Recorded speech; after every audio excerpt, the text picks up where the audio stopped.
uma história de força e resiliência humana em situações extremas, mesmo que em uma dessas situações extremas seja o canibalismo. Hoje eu vim falar para vocês sobre a história do acidente do voo 571. Olá pessoas, sejam muito mais bem-vindos a esse canal. Esse canal que fala sobre casos criminais toda sexta-feira a partir de 1h da tarde. Então se você não é inscrito nesse canal, eu não sei o que você está fazendo que ainda não se inscreveu nesse canal, se inscreve no canal e já deixa seu like. Comente para caso você queira que eu traga algum caso criminal que eu vou anotar e tentar trazer o mais rápido possível. E se você já é inscrito nesse canal, seja muito mais bem-vindo a mais um vídeo. Eu peço a mesma coisa, deixe seu like, compartilhe para os seus amigos. Comente caso você queira que eu traga algum caso criminal que eu vou anotar e tentar trazer o mais rápido possível.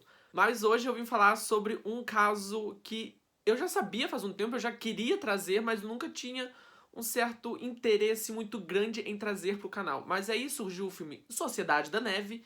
Eu não vi, mas eu já tinha visto alguns filmes antes sobre esse caso, que é o do Milagre dos Andes, que enquanto eu tava escrevendo esse roteiro eu percebi que muita coisa é surreal. Tipo assim, não precisa de um roteiro muito bem elaborado, muito bem pensado para tornar essa história muito incrível, muito chocante, já que a história toda em si não precisou de roteiro nenhum para ser chocante nesse nível. É uma história onde mostra a resiliência, a força humana e até mesmo situações, tipo assim, extremas onde um ser humano, vamos dizer assim, sem uma força de vontade, não conseguiria chegar de qualquer jeito. Outra coisa, antes de começar esse vídeo, eu peço para que você compartilhe esse vídeo para os seus amigos, conhecidos, pessoas que vão se interessar nesse caso, já que é um caso grande e está dando muito trabalho para poder gravar, editar e até mesmo roteirizar esse vídeo. Então, compartilhe para os seus amigos, deixem like, comentem, para que esse vídeo tenha um alcance melhor que no YouTube. Então, recado dado,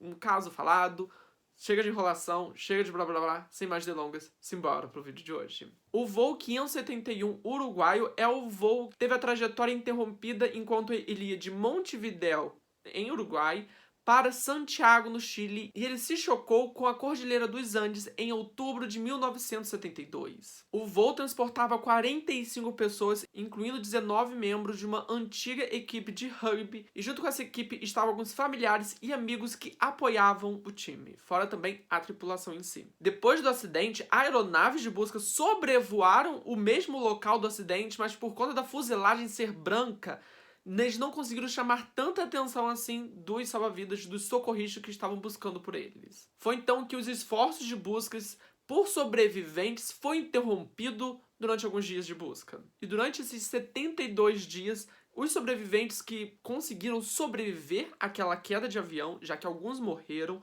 estavam passando por situações assim extremas, fome, frio e até mesmo avalanches, e isso ocasionou em mais mortes para esse acidente trágico. E agora que eu dei esse breve resumo sobre o caso, eu vou falar para vocês sobre o voo 571. Uma equipe amadora de rugby chamada Old Christian Club, que era uma equipe de Montevidéu, no Uruguai, estava programada para ir até Santiago, no Chile, para jogar uma partida contra um time inglês chamado Old Boys Club. O presidente do clube de rugby, chamado Daniel Juan, ele meio que fretou um transporte aéreo, que era o voo Front Shield da Força Aérea Uruguaia, para levar o time de rugby até o Santiago, passando sobre a Cordilheira dos Andes. E esse voo estava programado para sair com 40 passageiros e 5 tripulantes, totalizando 45 pessoas no avião. O piloto que estava comandando a aeronave era Julio César Ferradas, e ele era um piloto muito experiente, com mais de 5.000 horas no seu currículo. E ele tinha um copiloto que estava meio que em período de experiência, que era o Dante Hector Laguarara. Não sei se vou estar falando esses nomes certos, gente. Mas antes deles completarem esses 45, tinha 10 assentos sobrando, então a equipe de rugby decidiu chamar alguns amigos e familiares para poder completar os bancos sobrandos do avião. A aeronave saiu do Aeroporto Internacional de Carrasco em 12 de outubro de 1972, com destino a Santiago, no Chile. Porém, eles teriam que passar sobre os Andes, mas naquele dia, para sobrevoar a Cordilheira dos Andes, era uma coisa muito difícil, já que tinha uma forte frente de tempestade passando sobre aquele local. Então eles pararam em Mendoza, Argentina, para poder pernoitar e esperar as condições melhorassem. O clima no dia 13 de outubro de 1972 também não era um dos melhores, já que durante a manhã ainda tinha muita nuvem, o clima não estava bom para voar sobre os Andes. Porém, tinha uma chance do clima melhorar durante o meio-dia. O piloto então decidiu atrasar o voo e foi então que eles decolaram às 2 horas e 18 minutos do dia 13 de outubro, e era uma sexta-feira. Era uma sexta-feira 13. Mas foi então que o piloto decidiu ir para o sul, direto para o Rádio Farol de Malagué. Acho que é assim, não sei se é Malargui ou Malargué. Não sei como é que se fala, mas vai estar o nome passando aqui. O piloto Júlio César já tinha passado sobre os Andes 29 vezes e estava acostumado a passar por ali. Mas quem estava no comando era o copiloto Dante Hector, que não tinha muita experiência com o voo, principalmente passando sobre os Andes naquelas tais condições que estavam assim muito ruins, já que nuvens começaram a obscurecer completamente a visão dos Andes. E devido a essa cobertura de nuvens, os pilotos estavam comandando o avião, pilotando o avião em condições meteorológicas de instrumentos. É praticamente a pessoa se guiar por sinais de terra, sabe? Tipo, umas luzes. Sabe quando a gente tá no aeroporto, tá chovendo muito, aí desligam aquelas lanternas?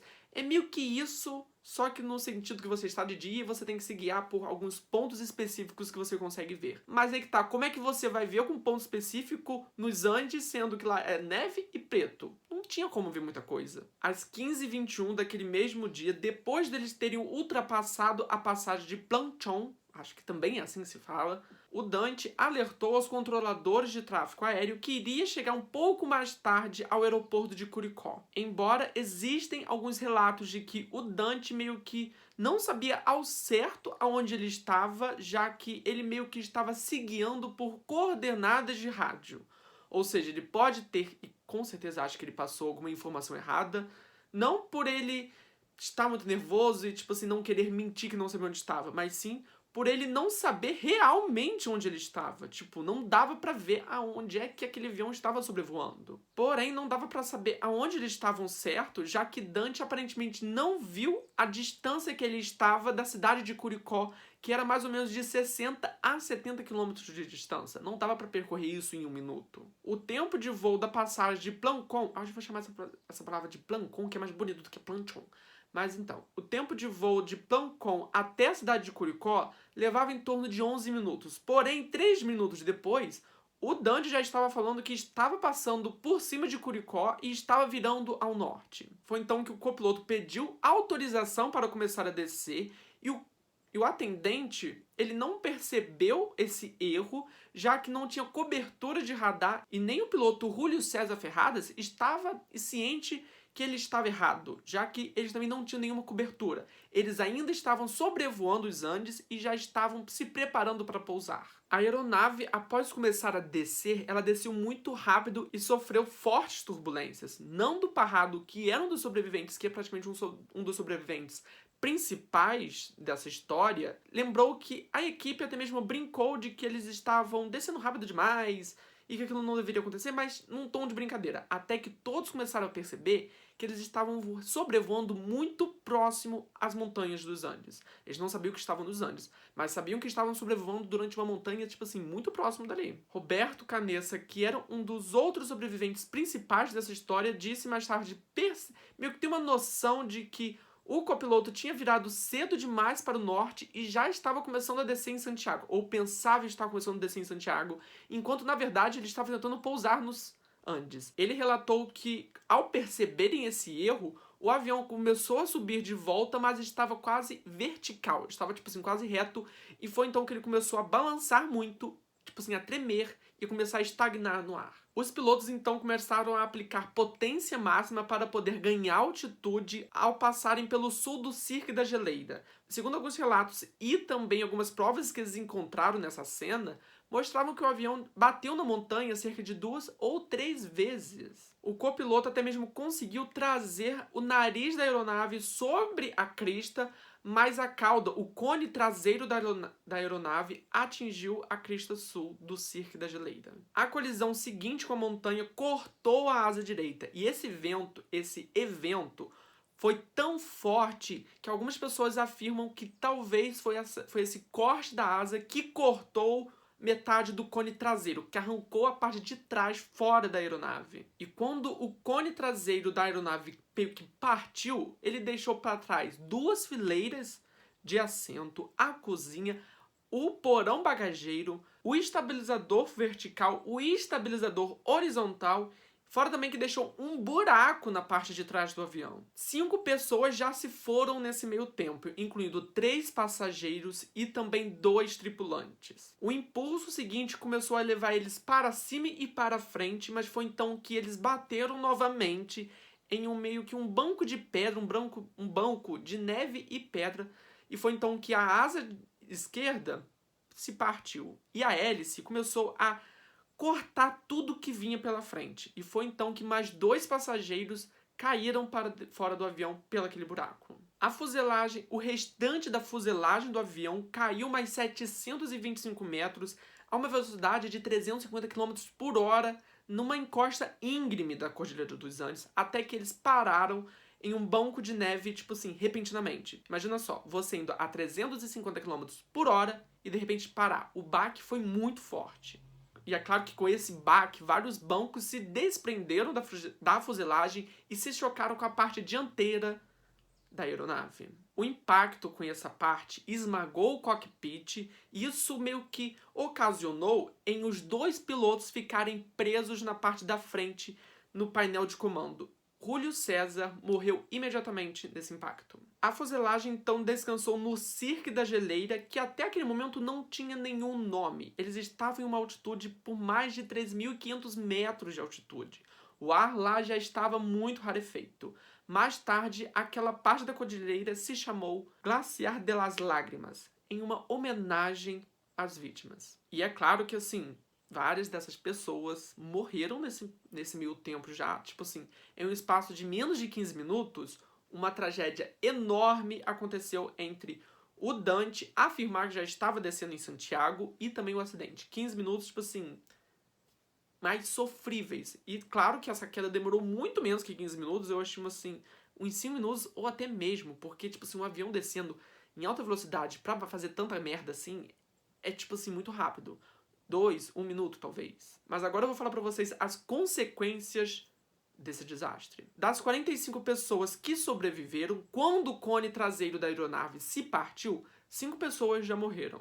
Eram eles: Ramon Saúl Martínez, que era o navegador de bordo, Ovídio Ramírez, que era um comissário, Gastão Costemale, Alejo Ruiné e Guildo Magri. Alguns segundos depois, 2 outros passageiros caíram da aeronave, em que era o Daniel Chan e Carlos Valeta, matando Daniel Chan praticamente imediatamente. Carlos Valeta chegou a sobreviver a essa queda, mas após eles tentar sair dos destroços, ele tropeçou e caiu em uma parte onde tinha uma neve muito fofa. Ele caiu e asfixiou.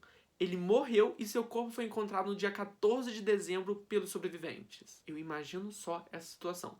Tem uma situação tipo um pouco parecida com a questão do Monte Everest, onde várias pessoas vão pra lá e morrem asfixiadas, morrem de gelo, morrem tipo congeladas num lugar muito frio. Eu imagino o quão ruim, o quão sofrível foi a morte de Carlos Valeta. E quando a fuselagem do avião caiu na neve e parou, tipo assim, bruscamente, alguns bancos se desprenderam e bateram contra a parte frontal do avião, matando outras pessoas, que eram o Dr. Francisco Nicolás e sua esposa Esther Nicolás, incluindo Eugênia Parrado e Fernando Varquez, que foram mortos imediatamente. A morte do piloto Júlio César também foi muito desastrosa, já que ele foi imprensado contra o painel de instrumentos, já que o nariz imprensou aquilo tudo ali, ou seja, ele ficou esmagado. Fora também que a sua cabeça meio que bateu contra o vidro e ficou pendurada pro lado de fora. O copiloto Dante Laguarda sobreviveu, mas estava gravemente ferido. Ele até mesmo pediu para que alguns passageiros encontrassem uma arma e dessem o fim na vida dele, já que aquilo seria mais misericordioso. Claro que eles ficaram com medo e com muito receio.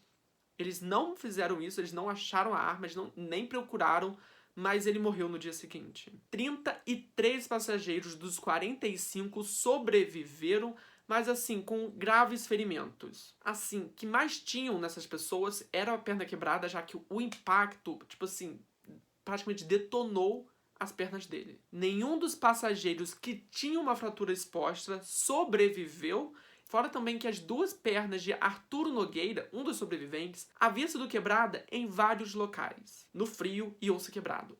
É uma das dores piores. Imagina a dor que deve ter sido. Roberto Canessa e Gustavo Zerbino eram estudantes de medicina, mesmo eles estando feridos, eles meio que organizaram uma fila de triagem onde eles estavam dando prioridade a quem estava sofrendo mais. Já Nando Parrado teve uma fratura no crânio e ficou inconsciente durante 3 dias seguidos. Um outro sobrevivente, que era Henrique Plateiro, tinha um pedaço de metal enfiado no seu abdômen. Após esse pedaço de metal ser retirado, trouxe consigo alguns pedaços do intestino para fora. Mesmo assim, ele insistiu em ajudar as outras pessoas e os outros feridos. E aí que vem a parte das buscas por sobreviventes daquele destroço, daquele desastre. Após o voo ter batido na Cordilheira dos Andes por volta das 3h30 da tarde do dia 13 de outubro de 1972, o Serviço de Salvamento Aéreo do Chile foi notificado de que o avião havia simplesmente sumido. A notícia do desastre aéreo chegou à imprensa uruguaia por volta das 18 horas daquele mesmo dia, e durante a tarde, durante essa noite, a notificação e até o anoitecer, a equipe aérea fez buscas frenéticas pelos Andes para poder encontrar qualquer sinal daquele acidente aéreo. Uma das coisas que dificultou muito a achada dos sobreviventes foi que eles haviam caído ainda na Argentina, mas eles pensavam, já que alguns oficiais escutaram a transmissão de rádio, alguns oficiais acharam que eles haviam caído no Chile, mas eles ainda estavam na Argentina e mal tinham passado pela fronteira do Chile. No dia seguinte a esse acidente aéreo, 11 aeronaves do Chile, Argentina e Uruguai foram designadas para poder encontrar esse voo perdido. Eles estavam fazendo buscas frenéticas pelos Andes, mas assim, nada foi encontrado, já que a fuselagem era branca, e novamente eu falo, essas montanhas dos Andes é praticamente branco e preto. Ou seja, não tem que distinguir muita coisa dali. Algumas dessas aeronaves chegaram a sobrevoar o acidente aéreo. Lembrando que alguns desses passageiros eram mulheres, e algumas dessas mulheres estavam levando batom em suas bagagens. Então eles recuperaram esse batom e tentaram escrever uma mensagem de SOS na parte onde estava exposta ali da fuselagem, para que pudessem ver lá de cima, mas não tinham batom suficiente para que pudessem escrever uma mensagem muito grande. Eles também usaram as bagagens para tentar fazer uma cruz na neve, mas isso não funcionou, não chamou a atenção deles. Para vocês terem noção, os sobreviventes viram as aeronaves passando pelo local do crime em 3 ocasiões diferentes. Em nenhuma dessas 3 ocasiões, os socorristas viram eles. Essas duras condições meteorológicas começaram a fazer com que a esperança dos socorristas de encontrar alguém com vida, caíssem a zero. Foi então que, após 8 dias de buscas, eles decidiram dar por encerrado, eles não tinham mais esperança de encontrar ninguém vivo, e eles só voltariam a procurar algum destroço em dezembro, ou só quando o verão ou a neve derretesse. Isso demoraria muita coisa. E lembrando que eles esperavam encontrar nesse meio tempo, no verão, não os sobreviventes, mas sim os restos mortais e a fuselagem do avião. Foi então que no dia 21 de outubro de 1972, depois de 142 horas de buscas, os socorristas decidiram parar com aquilo, já que eles não tinham esperança de encontrar ninguém com vida e até mesmo de encontrar algum destroço, já que poderia ter nevado nos Andes e aquilo poderia ter feito a fuselagem se esconder ainda mais. E agora eu vou falar para vocês sobre as semanas e os dias do acidente. 5 outros passageiros e tripulantes morreram na primeira noite. Entre eles estavam o copiloto Dante Laguarara, Francisco Abal, Graziella Mariani. Vale lembrar que Graziella Mariani tinha comprado essa passagem aérea de última hora, já que uma pessoa desistiu e ela decidiu pegar esse voo. Também estava Felipe Macarrian e Julio Martínez Lamas. Ou seja, dos 33, caiu para apenas 28 sobreviventes. Foi então que os 28 sobreviventes restantes viram que aquela situação estava se tornando algo extremo e muito frio. Eles decidiram pegar alguns assentos que se soltaram, algumas bagagens que estavam ali dentro, alguns outros detritos também, para tentar fechar a parte traseira e poder transformar a fuselagem que sobrou em uma espécie de abrigo. E 28 pessoas estavam naquele pequeno espaço de metro quadrado. Não só a fome estava afetando eles, mas também como a sede. Então Fito Strout decidiu criar um coletor de água usando a energia solar, não energia fotovoltaica, mas tipo assim, um calor. Ele meio que canalizava a água da neve, derretendo ela. E para evitar a cegueira da neve, que é tipo assim, o reflexo da neve refletindo fortemente o sol na sua vista, ele usou um plástico verde do vidro da frente, do vidro da parte frontal do avião, para improvisar um óculos escuro, amarrando essa parte, esse plástico quebrado, com algumas alças de sutiã. Foi então que, tipo assim, a genialidade dessas pessoas tiveram que ser afloradas, tipo, muito rapidamente. Eles usaram as capas que eram feitas de lã dos assentos para poder improvisar algum tipo de agasalho para eles poderem se aquecer. E esse enchimento foi usado como uma raquete de neve para eles poderem andar. E foi então que o capitão do time, que era o Marcelo Pérez, meio que assumiu a liderança daquele grupo. E todo mundo estava de acordo, já que ele era um bom líder desde os campeonatos, então ali ele também estava muito apto a se tornar um líder. Foi então que, depois de 3 dias inconsciente, Nando Parrado acordou e descobriu que sua mãe havia morrido e que sua irmã Susana, de apenas 19 anos, tinha fortes ferimentos. E estava, tipo assim, em estado muito grave. Ele até mesmo tentou manter a sua irmã viva, mas após 8 dias ela veio a falecer devido aos seus ferimentos. Foi então que os 27 sobreviventes restantes estavam, tipo assim, passando por situações extremas, com o frio chegando a menos 30 graus durante a noite. Tipo assim, durante o dia, chegar a menos 10, acho que até vai, porque ainda tem o sol para crescer. Nunca fui na neve, nunca cheguei a um frio de menos 10. Mas eu sei que quando aqui onde eu moro faz uns 5 graus, uns 10 graus, a gente vai pro sol e dá pra dar uma esquentada. Mas à noite, 10 graus é muito gelado. Imagina menos 30. E um detalhe que vale lembrar é que todos eles viveram em cidades litorâneas em climas bem quentes, vamos dizer assim. Nenhum deles estava acostumado a viver em climas extremamente frios. Alguns ainda nem tinham visto neve na sua vida. Ou seja, estar num lugar completamente gelado era tipo assim, algo completamente novo para eles. Eles não estavam acostumados com aquilo. Eles não tinham equipamento adequado, não tinham comida, não tinham suprimentos, equipamentos assim, não tinham nada. Não tinham nem roupas de frio. Eles tinham apenas 3 óculos de sol improvisados que eles tinham que revezar entre si para eles não ficarem cegos devido à neve. Mas foi então que uma esperança poderia estar ali rolando entre eles quando eles encontraram um rádio AM em meus destroços. E então Roy Haller decidiu criar uma espécie de antena usando fios elétricos. E foi então que no 11º dia ele escutou e deu a notícia para todo mundo que as buscas por sobreviventes estavam se acabando. E aí vocês imaginam, frio, sede e fome, começou a rolar muita coisa. E é aí que vem a parte mais chocante do caso, que é a antropofagia, ou o canibalismo. Todos os sobreviventes encontraram pouquíssima coisa para comer, não duraria nem 1/3 do que eles tinham pela frente. Duraram apenas uma semana e, tipo assim, existiam ainda outras tantas semanas pela frente que eles não sabiam. Os sobreviventes falaram que encontraram apenas 8 barras de chocolate, 3 potes pequenos de compota, uma lata de mexilhões, uma lata de amêndoas, algumas tâmaras, alguns doces, ameixas secas e várias garrafas de vinho. E apesar deles terem racionado a comida, essa comida durou apenas uma semana. Mas assim, eles deram muita sorte de terem encontrado esses alimentos, já que a cozinha do avião tinha ido embora junto com a parte traseira da aeronave. Nando Parrado lembra de ter comido apenas um amendoim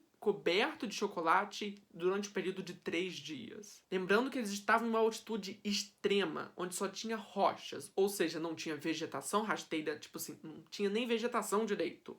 Não tinha animais silvestres para eles poderem caçar, não tinha um rio ali que cortava a montanha para eles poderem pescar algum peixe. Eles estavam na neve e isolados, não tinha comida ou sinal de comida no seu arredor. E quando essa comida acabou, eles começaram a ficar um pouco malucos, vamos dizer assim.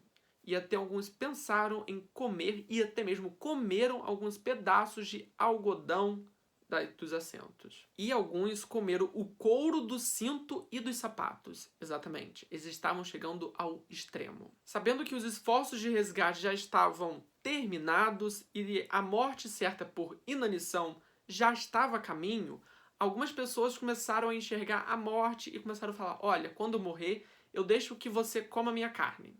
Começaram a dar o seu corpo de alimento para as outras pessoas. Alguns viram aquilo como Deus oferecendo, como Jesus ofereceu o seu corpo como pão. Algumas pessoas usaram até mesmo essa desculpa, embora isso eu acho que não seja uma desculpa, mas sim uma manipulação do próprio cérebro para poder encarar uma situação extrema como aquela. Eles começaram a usar essa desculpa, entre muitas aspas, para poder comer alimento, para poder comer a carne humana. E foi então que eles tiveram a ideia de pegar os corpos que já haviam morrido, que já estavam falecidos, e começar a comer a carne deles para poder sobreviver. Lembrando que a carne humana, ela tem pouquíssimo nutriente, ela não é nada nutricional. Como eu sei disso? Não me perguntem, porque eu não pesquisei para esse caso aqui, mas eu já sabia disso. É claro que no começo, várias dessas pessoas começaram a achar aquilo algo muito extremo e não queriam praticar aquilo, já que eles estariam desrespeitando as memórias dos seus parentes e amigos que já haviam morrido. Mas foi graças a esse ato extremo que eles sobreviveram durante 72 dias. O primeiro sobrevivente a tomar a iniciativa de comer um pedaço de carne foi Roberto Canessa, que usou um pedaço de vidro que ele havia conseguido para cortar um pedaço de carne assim, do tamanho de um fósforo e comer ele, dando o incentivo das outras pessoas comerem. Eu tô imaginando a cena, porque tipo assim, deve ser muito bizarro, já que é uma carne congelada, é a carne de uma pessoa que eles viam. Em alguns filmes mostram que eles tampavam o rosto da pessoa para poder, assim, eles não verem em quem eles estavam comendo. Eles apenas escolhiam um ali e comiam ele. E para poder facilitar a alimentação, eles usavam o sol para poder secar a carne, e isso ajudava eles a, assim, né, a comer melhor a carne. Mas no começo, as pessoas ficaram muito revoltadas com aquilo, então eles decidiram apenas comer gordura, carne e pele. Mas quando eles começaram a acabar, eles começaram a comer coração, intestino, pulmão e até mesmo o cérebro. Apesar disso, Nando Parrado não queria que a sua mãe e nem a sua irmã fossem comidas pelos seus amigos. Foi então que ele decidiu pegar os dois corpos e esconder na neve até o resgate chegar e ele poder descobrir e ele poder meio que botar o corpo delas de volta e poder enterrar dignamente. Foi então que, perto da meia-noite do dia 29 de outubro, eles passaram por mais uma provação, que foi quando uma avalanche atingiu eles e meio que soterrou a aeronave novamente. E é claro que nessa avalanche outras pessoas morreram também. Entre elas estavam Henrique Plateiro, Liliana Metol, que era a última sobrevivente mulher da equipe, Gustavo Nicoliti, Daniel Maspones, Juan Menendez, Diego Storm, Carlos Roque e Marcelo Pérez, o capitão da equipe de rugby. A morte do capitão, que era o Marcelo Pérez, e também de Liliane Metol, que era a única sobrevivente mulher ainda viva entre eles, mexeu muito com o Marcelo. Era praticamente visto como um pai, e a Liliane Metol era vista como uma mãe e estava cuidando deles como uma mãe e uma santa, segundo algumas pessoas.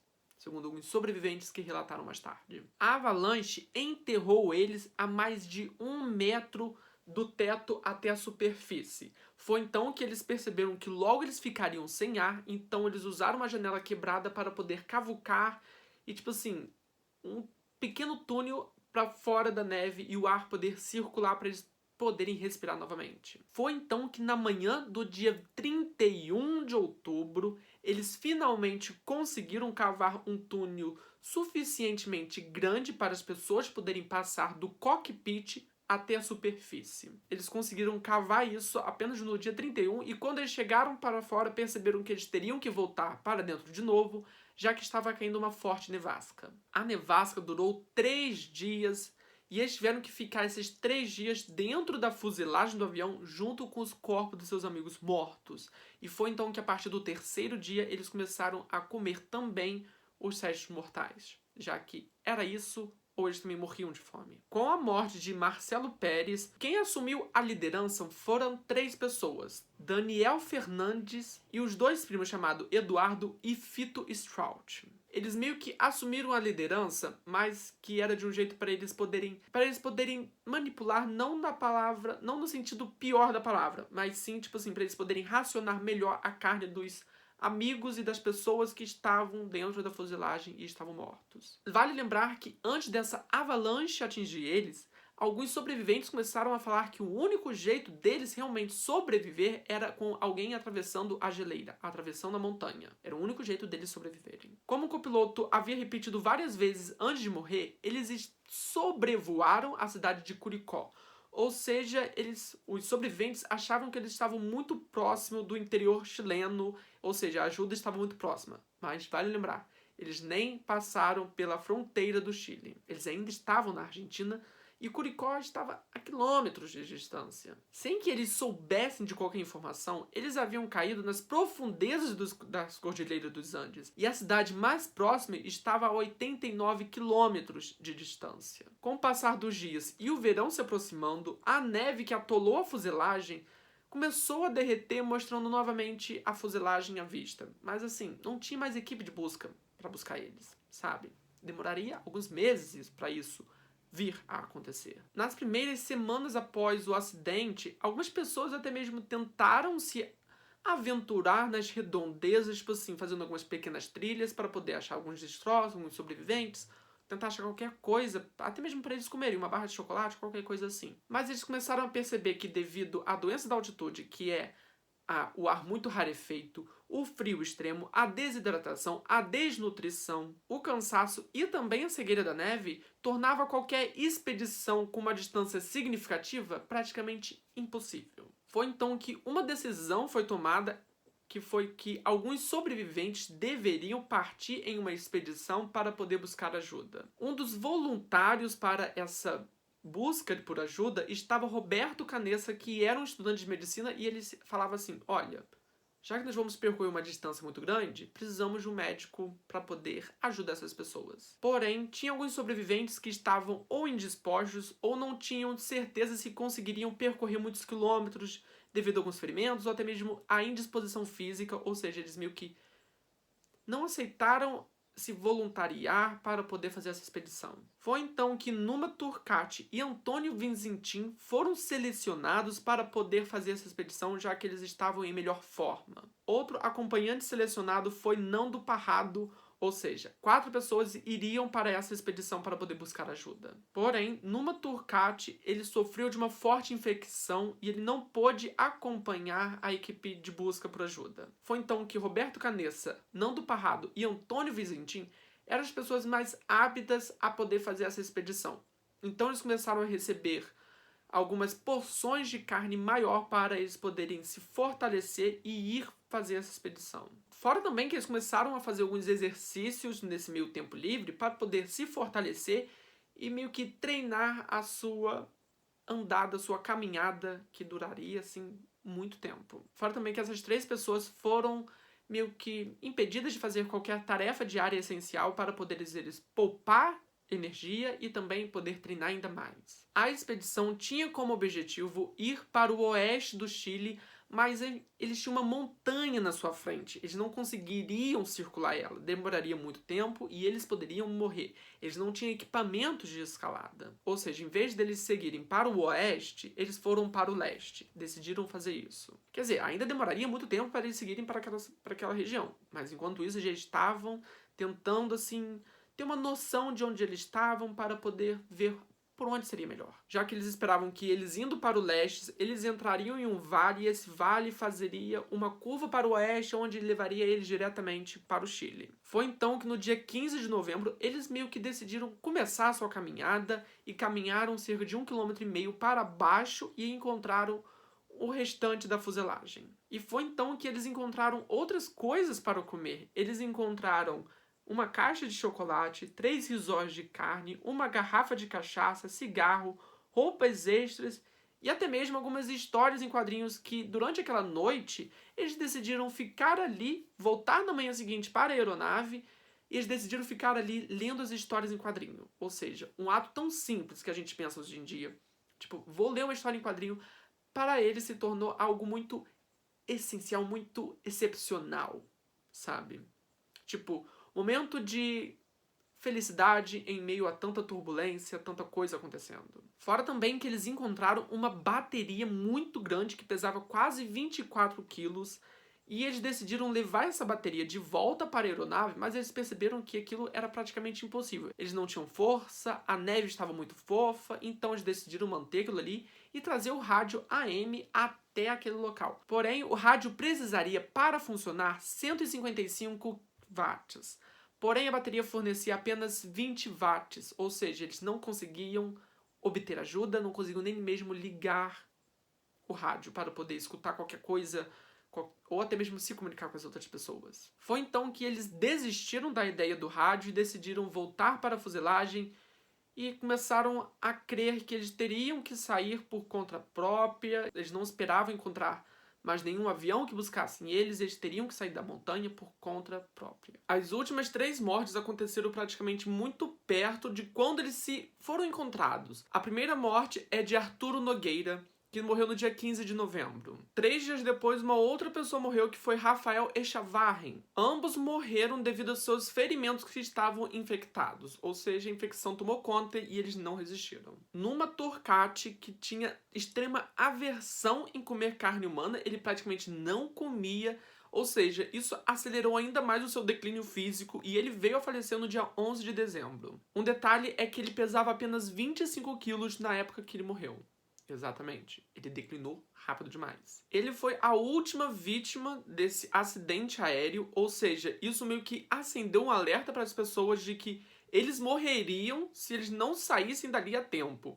E eles já tinham ouvido no rádio, eles botaram aquele rádio para funcionar, e eles ouviram que a Força Aérea Uruguaia tinha voltado com as buscas sobre o voo, mas dessa vez não buscando vida, mas sim os destroços e também os corpos. Ou seja, eles tiveram a plena noção de que eles tinham que sair dali para aproveitar esse momento para eles poderem buscar ajuda e resgatar os outros. Então, é aí que começa a expedição para o salvamento. Todos os sobreviventes restantes tinham a plena noção de que para eles sobreviverem, eles tinham que escalar as montanhas do Circo e da Geleira, e isso era praticamente impossível já que eles não tinham equipamento de escalada, fora também que eles não tinham equipamento o suficiente para se manterem aquecidos durante as noites congelantes na Cordilheira do Andes. Foi então que eles decidiram confeccionar um saco de dormir caseiro envolvendo fios elétricos, uma capa que era impermeável e fora também alguns estofamentos e também algumas partes de metal para poder manter o calor dentro daquele saco de dormir enquanto as pessoas estavam dormindo ali. Numa Turcati, que foi o último sobrevivente a morrer, ele morreu logo depois de que esse saco de dormir, Roberto Canessa estava muito apreensivo em seguir com aquela expedição, ele não estava querendo ir, já que ele não sabia se iria sobreviver ou não, mas os outros começaram a incentivar o Nando Parrado a ir para essa expedição, mas ninguém se oferecia a ir com ele. Ou seja, vai, mas eu não vou. E a gente não pode julgar essa decisão das outras pessoas de não quererem ir com o Nando Parrado, já que era uma expedição praticamente de vida ou morte. Eles não tinham praticamente aptidão física para poder seguir aquilo, não tinham treinamento. Nenhum deles tinha treinamento, para falar a verdade, já que todos moravam em cidades litorâneas, cidades que não tinham neve, não tinham montanha para ser escalada, e eles não tinham experiência de escalagem, sabe? Não dá para julgar eles não quererem ir na expedição de salvamento. Nando Parrado convenceu Roberto Canessa de que aquela era a melhor saída para eles, então eles foram junto com Antônio Vizintim no dia 12 de dezembro, um dia depois de Numa Turcati ter morrido. Ou seja, sem qualquer equipamento de escalada, os três, Nando Parrado, Antônio Vizintim e Roberto Canessa, começaram a subir o Circo da Geleira que tinha altitude de 3.500 metros, mais de 3.500 metros, ou seja, sem equipamento, um frio do caralho. Fora também a doença da altitude, que é praticamente sem oxigênio nenhum em grandes altitudes, eles estavam praticamente fadados a morrer. Essa era o destino deles, infelizmente. Mas vamos dizer que o destino não estava querendo isso, já que eles conseguiram atravessar a Cordilheira dos Andes durante 10 dias e eles viajaram cerca de 61 quilômetros para poder buscar ajuda. Mas com base no altímetro que eles estavam, ou seja, eles pensavam que aquela toda aquela ida, toda aquela viagem seria muito mais fácil, já que eles pensavam que estava a 2.100 metros de altitude, já que com o altímetro da nave marcava aquilo, mas na verdade eles estavam, tipo, a mais de 1.400 metros acima desse altímetro. Fora também que o que atrapalhou eles era que o copiloto tinha dado as instruções de que eles tinham sobrevoado Curicó, ou seja, eles achavam que passando pela borda e seguindo para o oeste, eles chegariam naquela cidade lá em pouquíssimo tempo, ou seja, eles levaram suprimentos de carne e comida para apenas 3 dias de viagem. Eles encararam terrenos difíceis demais para a escalada, com picos, assim, com encostas com mais de 60 graus de verticalidade. Ou seja, eles não tinham equipamento, eles tinham chances de morrer. Ou seja, fora também que eles não tinham nenhuma bússola, nenhum mapa da área, eles não tinham noção de onde estavam. Eles estimaram que chegariam no pico da cordilheira em mais ou menos um dia, com o Nando Parrado assumindo a liderança. Nando Parrado lembrou que os outros dois estavam falando assim: ei, vai mais devagar porque nós não estamos conseguindo acompanhar. Mas Nando Parrado continuou mantendo o seu passo firme. Não só o ar rarefeito com pouquíssimas quantidades de oxigênio dificultava a subida deles, mas também da neve fofa, já que muitas vezes durante a subida eles estavam atolando até a cintura só de neve. Vocês estão entendendo? Se já é difícil fazer uma trilha com um pouco de lama, imagina você fazer trilha com neve. Em um documentário, Nando Parrado descreveu a primeira noite como sendo uma noite terrível, já que eles não conseguiram encontrar um terreno firme e nivelado o suficiente para poder dormir e colocar os seus sacos de dormir. Uma nevasca começou a soprar e atingiu eles nessa primeira noite, e eles finalmente conseguiram encontrar uma pequena saliência que cabia apenas o saco de dormir, e olhe lá, à beira de um penhasco.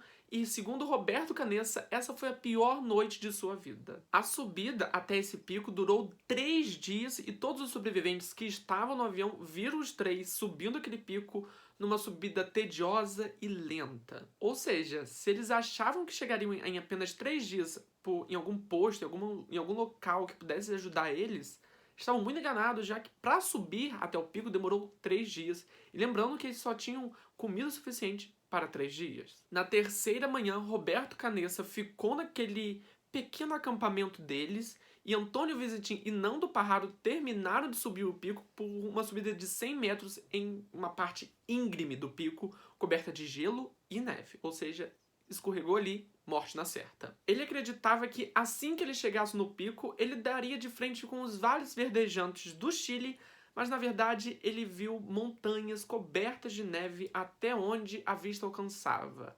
Ou seja, aquilo lá já era o suficiente para matar qualquer esperança que eles tinham. Eles acreditavam que estavam subindo a fronteira da Argentina com o Chile e encontrariam o Chile, mas na verdade eles ainda estavam no meio das cordilheiras dos Andes. Foi então que Antônio Vizintim e Nando Parrado desceram e se juntaram a Roberto Canessa no pôr do sol, e lá eles beberam uma garrafa de conhaque nas grandes altitudes para poder se manter quente, com Nando Parrado dando a seguinte declaração para Roberto Canessa: Roberto, você pode imaginar como seria bonito se não fôssemos mortos-vivos? Fecha aspas. Ou seja, naquela situação eles já estavam acreditando que eles morreriam e que, tipo assim, ou que já estavam mortos e apenas estavam seguindo em frente por qualquer força maior que eles tinham. E foi nesse momento que eles perceberam que a expedição duraria muito mais tempo do que eles estavam prevendo, e aqueles 3 dias que eles haviam planejado se tornaria grandes dias ainda pela frente. Novamente eu falo, eles estavam com pouquíssima comida e foi então que Antônio Vizintim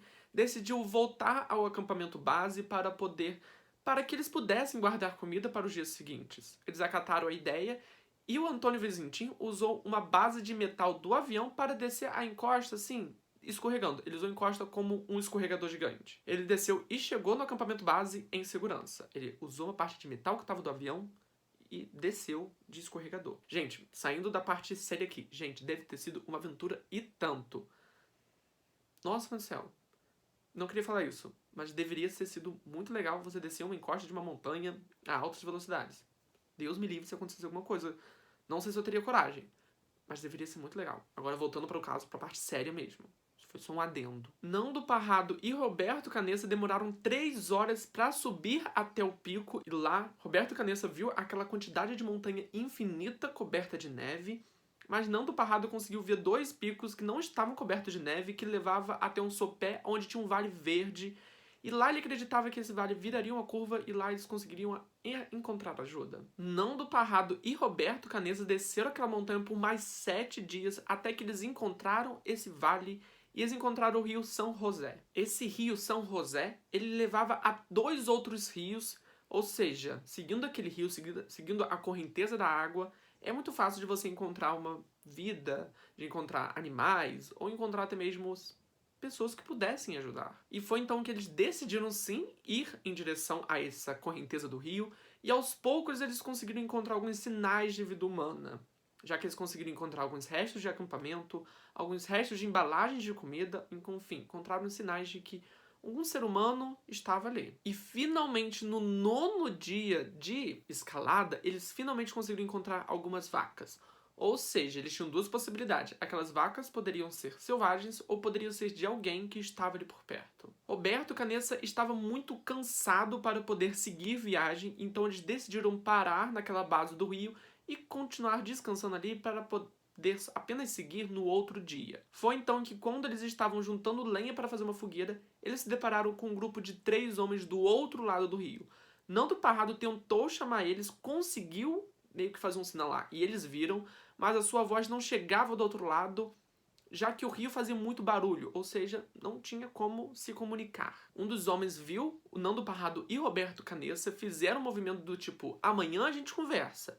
Foi então que eles dormiram, e no outro dia, o cara que viu pegou uma pedra, amarrou um lápis e uma caneta e jogou do outro lado do rio, e Nando Parrado escreveu para eles, abre aspas, eu venho de um avião que caiu nas montanhas. Sou uruguaio, estamos caminhando há 10 dias, tenho um amigo ferido lá em cima. No avião ainda há 14 feridos. Precisamos sair daqui rapidamente e não sabemos como. Não temos comida, somos muito fracos. Quando você vai vir nos buscar? Por favor, não podemos nem andar. Onde estamos? Fecha aspas. Um arreio chileno, um arreio é praticamente pessoas ambulantes que andam com cavalos, enfim, andam com um grupo de pessoas. Leu aquela mensagem, fez sinal de que entendeu o que estava acontecendo, e um desses arreios que estava junto com Sérgio Catalã lembrou que algumas semanas antes eles tinham ouvido falar de um avião que tinha caído nos Andes, ou seja, eles encontraram sobreviventes daquela tragédia. Mas nenhum dos 3 arreios imaginava que encontrariam alguém com vida naquele acidente ou encontrariam alguém no meio da viagem pedindo por ajuda. Mas a pouca comida que eles tinham, eles jogaram para os outros 2 para que eles pudessem comer. E jogaram um pão,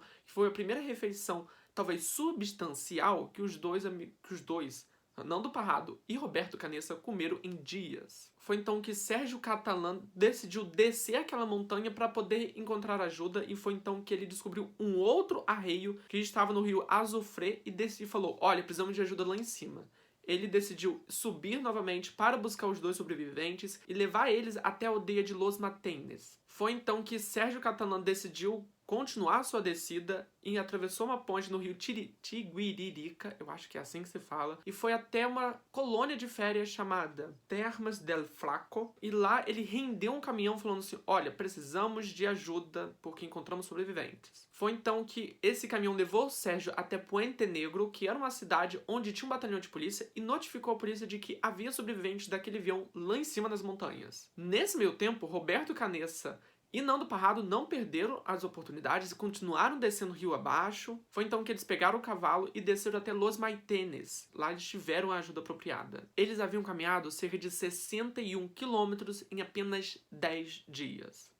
É muita coisa, principalmente nas montanhas. Para vocês terem noção da tamanha dificuldade, Roberto Canessa estava na metade do seu peso, ele pesava apenas 44 quilos quando ele foi encontrado. Quando a história chegou a público de que havia sobreviventes da queda do voo 571 da Força Uruguaia e estavam lá em cima, a história do inferno que eles viveram durante 72 dias tomou as manchetes dos jornais mundiais. Vários repórteres caminharam durante dias só para poderem entrevistar os sobreviventes que estavam na Termas del Flaco, ou estavam em Puente Negro. E é claro que todos queriam ouvir a história vindo de Roberto Canessa e Nando Parrado de como eles sobreviveram aqueles 72 dias, e como eles conseguiram escalar montanhas, descer montanhas em 10 dias e caminhar em 61 quilômetros. Assim que a neblina baixou no meio-dia, Nando Parrado se juntou a uma equipe de helicópteros para poder ir até o local do acidente na Argentina, exatamente, com um pedaço de mapa que ele tinha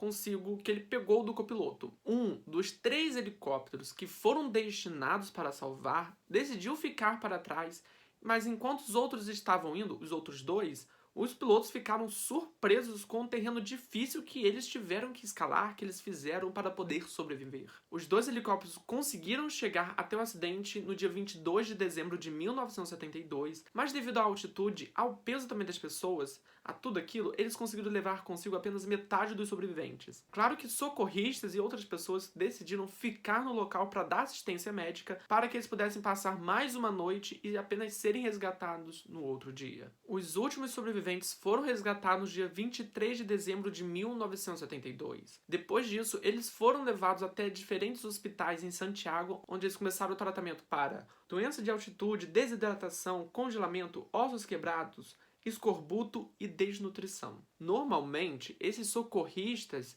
também deveriam fazer o salvamento dos corpos ou dos restos mortais. Porém, como o acidente aconteceu em solo argentino, o Chile decidiu deixar para a Argentina ver o que ia fazer e meio que, tipo, olha, vocês têm que se virar dessa agora. Mas os militares chilenos fotografaram os corpos e também mapearam o local para que pudesse facilitar esses socorro que as autoridades argentinas deveriam fazer. Mas um fato curioso é que no segundo dia de subida, Roberto Canessa disse ter visto uma estrada passando por um dos vales das montanhas. Ele até mesmo tentou persuadir o Nando Parrado a seguir para o leste e para ir para essa estrada que Roberto Canessa disse ter visto. Mas Roberto Canessa não conseguiu convencer Nando Parrado a seguir para o leste, então eles continuaram a sua descida. Mais tarde soube-se que Roberto Canessa estava certo e se eles tivessem seguido para essa direção, eles tinham encontrado ajuda muito tempo antes deles terem encontrado ajuda lá embaixo. E agora eu vou falar para vocês sobre o que se seguiu depois desse acidente e também vou falar sobre quem sobreviveu nesse acidente, quem saiu vivo dessa história toda. Foram José Pedro Algorta, Roberto Canessa, Alfredo Delgado, Daniel Fernandes, Roberto François, Roy Harley, José Luiz Inciarte, Álvaro Mangino, Javier Metol, Nando Parrado, Carlos Paes Rodrigues, Ramon Sabella, Adolfo Strout, Eduardo Strout, Antônio Vizintim e Gustavo Zerbino. As autoridades argentinas, junto com alguns familiares dos sobreviventes e das pessoas mortas, decidiram enterrar as pessoas que morreram, os restos mortais, em uma espécie de vala comum ali perto do local do acidente. 13 corpos foram encontrados completamente intactos, enquanto outros 15 corpos só foram encontrados alguns poucos restos mortais, já que eles foram comidos pelos outros passageiros. Foi então no dia 18 de janeiro de 1973, 12 homens e um padre chileno subiram até o local do acidente para poder enterrar essas pessoas e também poder fazer uma pequena missa. E, infelizmente, os familiares dos sobreviventes e também das pessoas mortas não conseguiram comparecer a esse sepultamento, mas as pessoas que estavam lá cavaram essa vala comum com cerca de 400 a 800 metros do local do acidente, onde enterraram e fizeram meio que um monumento com algumas pedras soltas que estavam ali e colocaram uma cruz de metal para poder mostrar aonde estavam os restos mortais. E com isso, eles decidiram pegar o resto da nave, as partes de metais, bancos e enfim, e decidiram atear fogo. Mas em 1995, Eduardo Strout voltou até o local do acidente e disse que devido à nevasca, a parte inferior, a cauda que foi rompida, estava coberta de neve e não pegou fogo, ou seja, ela ainda estava lá e ainda está lá. Se você for no local desse acidente, você ainda consegue ver algumas partes de metal, alguns assentos, algumas coisas assim. Não pode pegar nada que está lá, não pode nem mexer. Assim, se possível, nem toque, mas ainda está lá. Ricardo Echevan, que era o pai de uma das pessoas que morreu no acidente, conversou com os sobreviventes e um desses sobreviventes disse que queria ser enterrado dentro do quintal da sua casa e foi então que o pai decidiu pegar esses restos mortais, mas ele não conseguiu a autorização das autoridades argentinas. Foi então que ele decidiu montar uma expedição com alguns guias e também algumas pessoas por conta própria e isso foi uma coisa ilegal de se fazer, não estava dentro da lei. Ele havia combinado com o padre que foi até o local para poder fazer aquela missa de marcar o saco de enterro, aquele saco preto, com alguma coisa onde estava o seu filho. O padre fez isso e foi então que Depois o Ricardo subiu até a montanha, pegou o corpo do seu filho, mas quando ele estava em termos dela fraco, algumas pessoas, algumas autoridades chegaram lá e meio que prenderam ele por roubo de túmulo. Ou seja, ele foi preso por roubar o próprio corpo do seu filho. Mas autoridades argentinas e também o júri argentino manipulou ali para que ele pudesse levar o corpo do seu filho para casa, fora também que ele não teve mais nenhuma acusação de roubo de túmulo. E é claro que essa história toda, ao longo dos anos, rendeu filmes, livros que os próprios sobreviventes escreveram sobre essa tragédia, séries, documentários, enfim, rendeu um cabojilhão de coisas. E é claro, como eu disse anteriormente, que para ser escrito um livro desse naipe, não precisaria de tanta coisa, não precisaria de ideias mirabolantes, porque todo esse caso já é algo mirabolante. A parte da antropofagia, a gente não vê tanto, assim, a gente vê em casos criminais, pessoas que são meio lelé da cucas e fazem esse tipo de coisa. Mas no caso esse caso não teve essas pessoas, elas estavam realmente precisando comer a carne humana para poder sobreviver. Era isso ou nada. Enfim, algumas pessoas, para poder manipular o seu cérebro de que aquilo era necessário, eles estavam comparando aquela atitude como Jesus oferecendo sua carne para as pessoas. Ou seja, a gente vê a necessidade, a gente vê as pessoas tendo que se virar, tendo que ser geniais, como a gente viu no começo de tudo. Eles tiveram que improvisar rádios, tiveram que improvisar óculos de sol, enfim, eles tiveram que improvisar tantas coisas para poder sobreviver. E a gente vê que a gente fala assim, mas eu também conseguiria sobreviver a esse caso, eu também conseguiria, isso é coisa pouca. Não é 72 dias em cima de uma montanha com pouco oxigênio, pouquíssima comida, água, assim. A gente sabe que neve pode ser sim contaminada, dependendo de algum jeito que ela for preparada. Fora também que eram pessoas que não tinham equipamento de escalada, não tinham experiência com neve ou escalada. É um caso perturbador, é um caso, assim, é um caso fenomenal. É um caso que a gente vê aonde a força de vontade humana pode chegar. Mas então esse foi o vídeo. Espero que vocês tenham gostado. Se gostado, não esqueça de se inscrever no canal, deixar o seu like, comentar para caso você queira que eu traga algum caso criminal ou também mais algum caso de sobrevivência nesse tipo um náufrago, alguma coisa assim. Eu gosto desse tipo de história. Enquanto eu estava escrevendo esse roteiro aqui, eu estava gostando de saber mais sobre o acidente, porque a gente sabe muita coisa por alto, sabe por causa dos filmes, mas assim, a gente saber a fundo o que aconteceu é diferente. Mas então, esse foi o vídeo e até semana que vem para mais um caso criminal. Tchau, tchau.